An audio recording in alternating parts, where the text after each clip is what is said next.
We've interviewed several musicians over the years on Charlottesville Inside Out, including songwriters, composers, and members of the orchestra.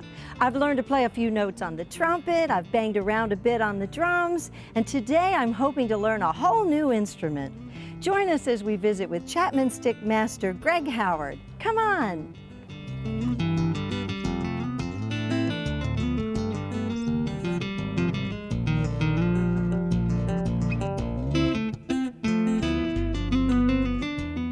We need to start out first with the question, what exactly is the Chapman stick? Well, it's a great question. The Chapman stick is one of a few truly American instruments that are in existence. They've been around for about 40 years or so. Which is new. Yeah, pretty new. That's a baby. Yeah, especially compared to, like, violin and stuff. So, but it's basically like taking a guitar and a piano and kind of mashing them up together.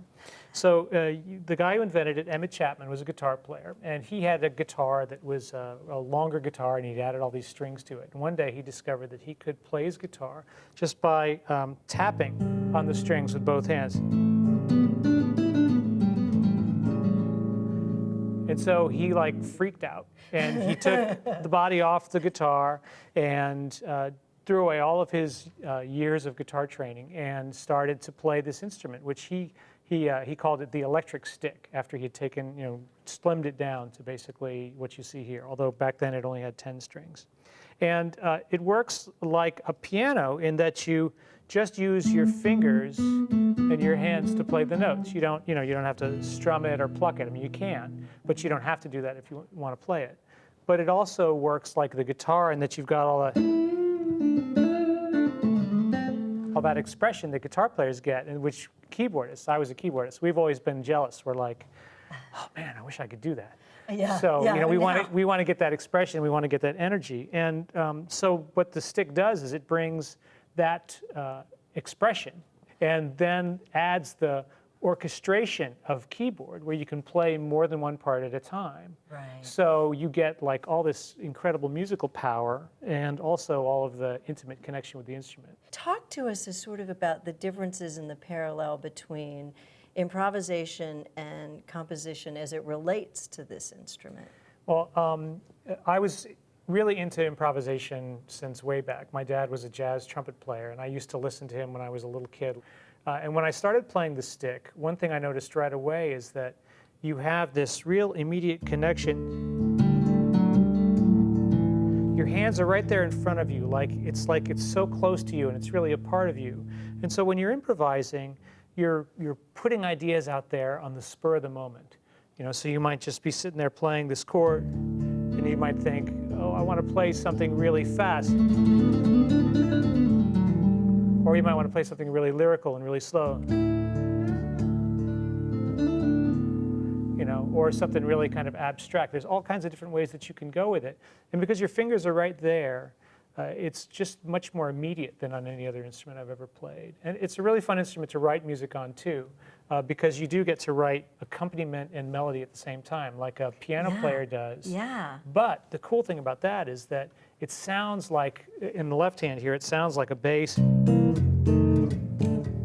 a guitar all together. You can move around and play bass parts.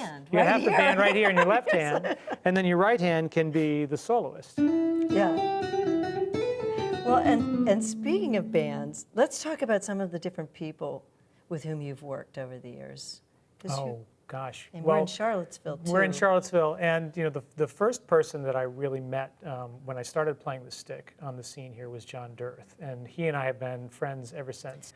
And he introduced me to a lot of other people that I played with, too, including Tim Reynolds and with Leroy Moore. Right. And Leroy and I had a group together with John's wife, Dawn Thompson, who's a great singer. Yeah. And I have a band now called the Uptet, which John is in, and a great young flutist named Gina Sobel. Yes. Yeah, and Mike Taylor plays drums with us now, and Daryl Rose is also in the band. And so it's a really great variety of sounds. And then I guess the newest project that I'm really excited about is this group called Azul, which is a trio with John Dirth and another great drummer named Brian Caputo. Right. And that's also improvised music, and we bring in all kinds of Middle Eastern harmonies and wild electronic sounds and just all kinds of things. The stick can do anything. You can take any idea, any type of music you want to play, and bring it to the instrument. It sounds like it has a pretty wide range. Can you tell us about that? Yeah, it covers the range of a bass and a guitar. The lowest note on this one here is a low C. So if you're a piano player, you know about piano notes. So that's this note way down here on the piano, that low C. And then the highest note is a D, which is way up here. Yeah. Yeah. And the strings overlap a lot, so you get like the same note on each set of strings, which is really cool too, because it means you can get these kind of really Different nice voicings. Like this hand can go down inside that other hand. It's a fantastic tool for arranging. It's really fun. So we're talking about all these different styles that you're playing. Mm-hmm. Can you give us a sample of just what the different music that can be played on this instrument? Okay. So I don't sing. I gave up singing long ago, wisely, I think. But I do love to play instrumental music of all different kinds. And so I like to take tunes like, here's a Beatles tune, for example, that you might recognize.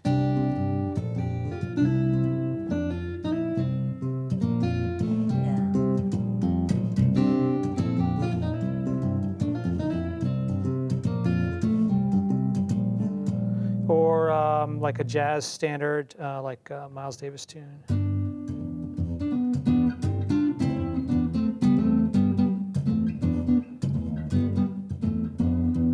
Or some kind of a Latin thing.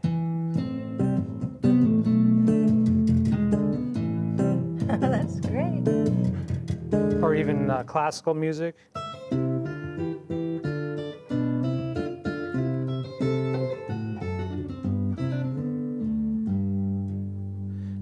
What if you really rocked out? Really rocked out, like, let's see. Oh, he's going for the pedals. I got to get the pedals when I'm going to rock out here. I can never decide which one, though.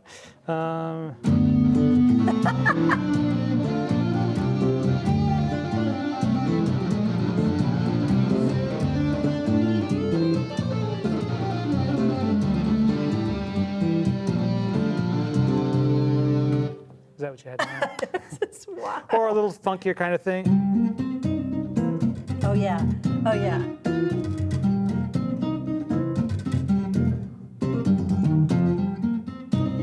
Yeah, that's great. Yeah, So how exactly does it work? Okay.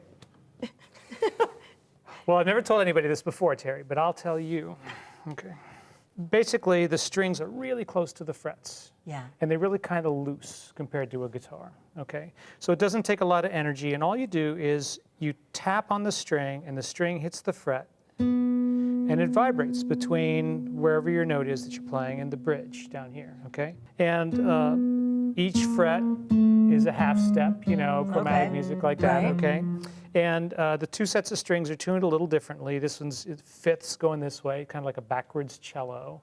And this one is fourths going this way. So it's a little bit like you might think it's a little bit like an instrument for crazy people. And I would never dispute that. I'm trying to do the math. Okay, but what's cool about that is that if you look at the way the notes line up, okay, fourth this way, fifth this way. I play a G here.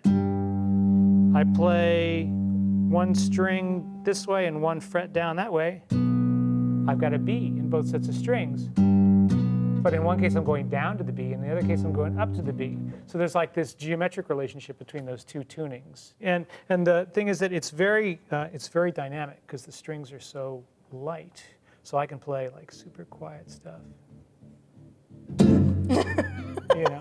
Yeah. It doesn't take much energy, and I can really, you know, pop it out there. So it's very expressive, very diverse and versatile instrument. You can play all kinds of things. So show me a quick little easy chord. I've got guitar player nails. Okay, so yeah, you gotta lose the nails if you're gonna play the stick. But so I'm gonna play. It's just like the easiest shape to play. Okay, so this is an E. Okay, and there's a G and there's a C. So right like that. play So that's a those two C major together. chord. So you put your ring finger right there, Okay. and then put your first finger on these two strings right here. So it's touch both of them right there. Am I going to? Oh, Yeah, there. just like that. That's what we call I a can go- double stop. There you Try go. to do it without my nails. Yeah, and you just hold them. After you push them down, just hold them down. Oh, that's cool. Yeah, and then you move up there. All right, you're a stick player. Yeah, really.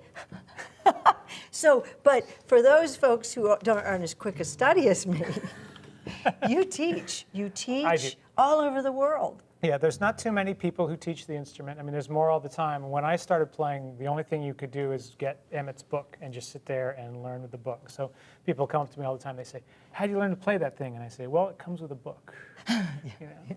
But I have students. I teach through Skype. I teach students in Australia, South America, Europe, Japan, all over North America. It's really fun. You know, I'll get up at like 7 o'clock in the morning and I'm teaching some guy who's just gotten home from a gig in Sydney, and you know he's popping a beer and having a lesson at 1 o'clock or 2 o'clock. And you're having your And coffee. I'm having my coffee. That's right. And you have books of your own. I have a couple of books. I did a song book and a method book, and I also made a lesson DVD. And you talked about your dad earlier, how he was a trumpet player and he loved music. Was he supportive of what you wanted to be? He loved the fact that I was playing music, but he was a child of the Depression era, so I don't think he ever would really come out to me and say, "Greg, I think you should be a professional musician. That would be great for you." But he listened to my music a lot. So. And now you have children of your own. You have two girls. I do, and they love music, and we are very musical. Like we make up songs, like we're driving around to the store and we'll make up songs. So if they come to you and say, "This is what I want to be when I grow up," what are you going to say? I'm going to say, well, that's really good. You're going to have to work really hard, okay? You got to practice really hard, and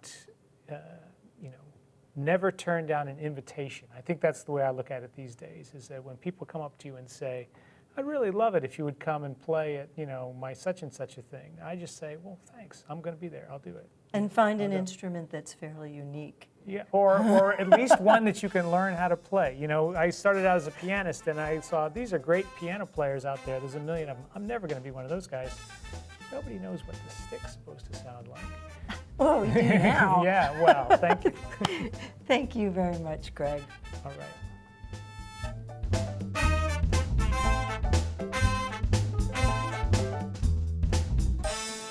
That's it for this week. For WHTJ, I'm Terri Allard. Join us next time on Charlottesville Inside Out.